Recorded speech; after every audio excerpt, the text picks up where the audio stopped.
Hey everybody, it's Joshua at Pikes Peak Wellness. Thanks for joining us for episode 4 of our weekly blog.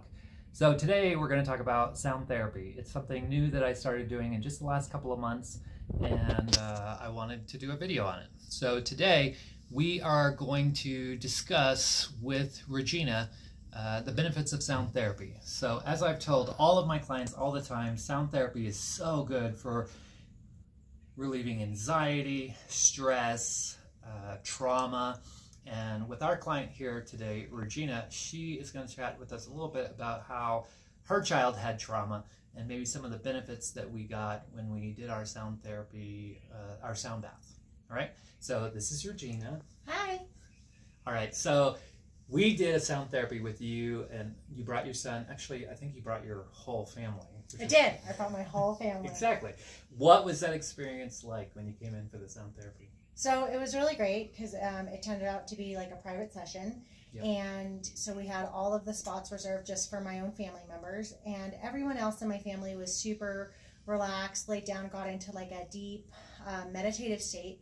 But my 4-year-old was able to experience sound therapy the way that he needed to experience, which meant that he was able to sit up, he was able to look at you, he was able to actually like tell you what bowls that he wanted. Yes. And you were super receptive to that, and that was amazing because a lot of people are like, people are either good with children or they're not, and you were Sure. really good with him. Oh, I appreciate And that.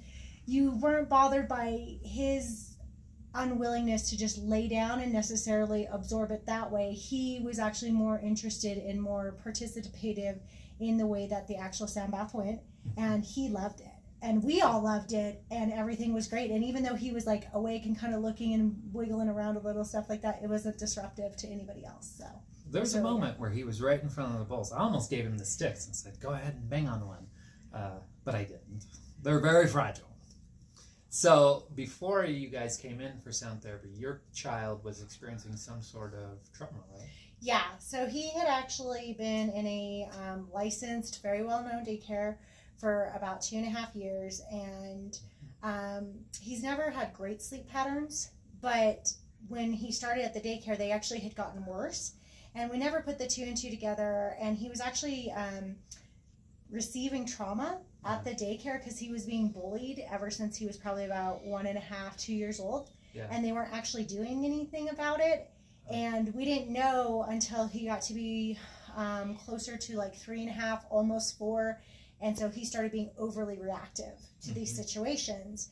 And then when we started realizing that what was going on, we removed him from the center, but we've done all the things of like therapy, trying to work constructively through our feelings, how to communicate when we're feeling like we're being bullied, and just a whole bunch of different assortment of things. And we were progressively getting better, but we weren't quite at that like pivotal point of like seeing that huge transition. And it just so happened that we did the sound bath and we did it for the whole family. And that was just such a huge, like, it was almost like that bridging or that like last piece of connection where like everything just finally kind of settled. Yeah. And it's been huge, and it's actually one of our things that we want to start working on to do more frequently to keep up that really good transition to a more stable mindset and more willingness to accept conflict or disagreement or this, that, and the other, because he had become such a in such a reactionary state that it didn't matter what was going on, like we were melting all the time. So it's so exciting that we're getting away from that. Like right now, he's actually in another room watching a video while we're doing this video. Exactly. And 6 months ago, that would not have been possible. Like he was glommed onto me, and like I was his person, and we were like a stage 5 clinger. And trying to go anywhere, trying to do anything was impossible. But now this is where we are, and like I said, that was such a huge pivotal point for us to like really see that stuff kind of settle. And one of the things you may not remember, but I remember, was that he was really, the blue bowl and the green bowl were actually the 2 that he requested specifically. And he has no recognition of what the blue bowl or the green bowl are, but you do. Yes. And when he heard them, that's the sound that really affected him. So sound bowls, whenever we play them, they produce a particular frequency. I play 7 of them, and each one has their own frequency. When you're experiencing anxiety or you have trauma like your child, your brain waves are just bouncing to different things. And so when you hit particular bowls, and there were two that when I hit them, he was just like, "This is my bowl." And so I tried to hit them more and more because it is scientifically proven that certain frequencies sort of balance out all the frequencies that you have going on in your body. And so I think that's what we did. And I almost got him to sleep that last few minutes. When he first came in, he's bouncing off the walls. And I thought, okay, patience, let me center my own self. And you could see throughout the hour, he started getting slower and slower. And right there at the end, he laid down with you. He kind of looked up at me. He wanted to make sure, like, I wasn't going to hit him or I wasn't going to, crouch on his face. Yes, I wasn't going to get his face.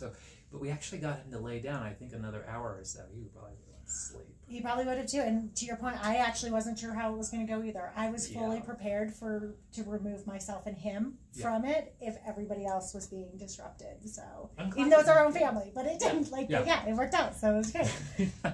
How was the experience after? So you came in, we did sound bowls. We talked about what that was like. What happened when you all went home? So everyone consistently when we went home reported sleeping so much better, so much more soundly.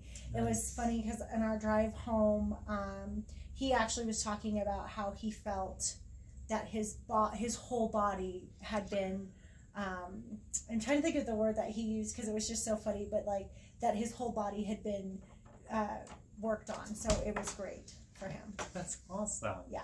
Yeah, I remember you texted me afterwards and you guys went to Costco or something and you said, I had it there for a minute, but you did say that he cleared his head. I cleared his head. Yeah. That was it. That you cleared his head and you cleared his, I can't remember if it was his lungs or his heart, but one of the two. Yeah. Which is great because that green one that he's attracted to is actually for your heart chakra. So the fact that I never said that, and then they went to Costco and he's like, Mom, the bowl guy cleared my head and then cleared my, and there he goes, and then cleared my my heart or my lungs. Like, that's great. He identified that without even having to see it. Yeah. And so now he's sleeping better through the day or the night. Yep, we're doing better. And like I said, we're doing better too about being able to actually have space and not have to be under. Up until just a few minutes ago. Yeah. But he's in a strange environment. Well, it's not that strange because he wasn't here that long ago. So. Perfect. Is there anything that you want to add? No, if you haven't done it, I would highly recommend it. And this was a great space for us to do it, like I said, especially in the context with it being able to have my whole family and being able to have our ability to, if we needed to, walk out or whatever, for him to be a little bit more squirrely. Awesome. So, yeah. Sound guy. All right. Well, thanks for tuning in. Next week, we are going to concentrate on pregnancy massage for our episode 5, and we will see you then.